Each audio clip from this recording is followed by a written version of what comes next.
Hello! అందరూ నమస్కారం. Movie review of ప్రేమ కథ 2025 రిలీజ్ అయింది. ఈటీవీ విన్‌లో స్ట్రీమింగ్ అవుతుంది. ఈ మూవీ కంప్లీట్‌గా లవ్ స్టోరీయే. కానీ అన్‌మెచ్యూర్డ్ లవ్ స్టోరీ లాగా అనిపిస్తది. లైక్ ఏ 'నిబ్బా నిబ్బి' లవ్ స్టోరీ లాగా ఉంటది. సో, ఒక అమ్మాయి, ఒక అబ్బాయి లవ్ చేసుకుంటారు. అది ఇంట్లో వాళ్ళకి తెలుస్తది. లాస్ట్‌కి వాళ్ళ ప్రేమ ఏమైంది? గెలిచిందా లేదా? అనేది ఈ స్టోరీ అనమాట. ఇలాంటి టైప్ ఆఫ్ స్టోరీస్ మనం చాలానే చూసాము. చాలా అంటే చాలా రొటీన్‌గా ఉంటది. కొత్తగా అంటే ఏముండదనమాట. లవ్ సీన్స్ వరకి కొంచెం పర్లేదు బాగానే ఉంటాయి. ఇంకా ఆ తర్వాత కొన్ని సీన్స్ వచ్చేసరికి, అరే! ఈ స్టోరీ ఎటు తీసుకెళ్తున్నాడు? ఏం చెప్పాలనుకుంటున్నాడు డైరెక్టరు? ఏంట్రా ఇలా తీసాడు అనిపించేలాగా లాస్ట్‌కి ఎండ్ చేసేస్తాడు. మూవీలో కొన్ని లవ్ సీన్సే కొంచెం బెటర్‌గా అనిపిస్తాయి. ఇక మిగతా సీన్స్ అన్నీ రొటీన్ రుబ్బు కొట్టుడనమాట. అది మాత్రం ఎవరికీ కనెక్ట్ అవ్వవు.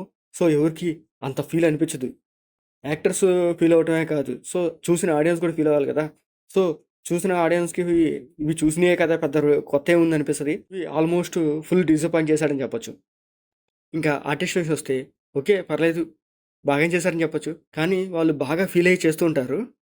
కానీ ఆ ఫీల్ మనకనిపించదు. ఏదో చేస్తున్నారు. ఓకే. ఓకే. అనిపిస్తది అంతే. మ్యూజిక్ కూడా ఓకే. ఆ ఏ లవ్ స్టోరీ సాంగ్స్ అక్కక్కడ కొంచెం పర్లేదు. ఓకే. అండ్ టెక్నికల్‌గా కూడా సినిమా అసలైతే అస్సలు బాలేదు. అండ్ ఏదో షార్ట్ ఫిల్మ్‌నో లేకపోతే వెబ్ సీరీసో చూసిన టైప్ వస్తుంది. సో, కంప్లీట్‌గా ఒక ప్లేస్‌లో, ఒక లొకేషన్‌లో తీసినట్టుగా ఉన్నారు. అండ్ దీంట్లో అడల్ట్ సీన్స్ కానీ, బ్లడ్ సీన్స్ కానీ అట్లాంటివి లేవు. ఓకే. మీకొక లవ్ స్టోరీ చూడాలనుకుంటే ఒకసారి చూడొచ్చు. సో, ఎక్స్‌పెక్టేషన్ పెట్టుకోవద్దు. Very low expectations. ఏదో ఒకసారి చూడాలని కూడా చూడొచ్చు.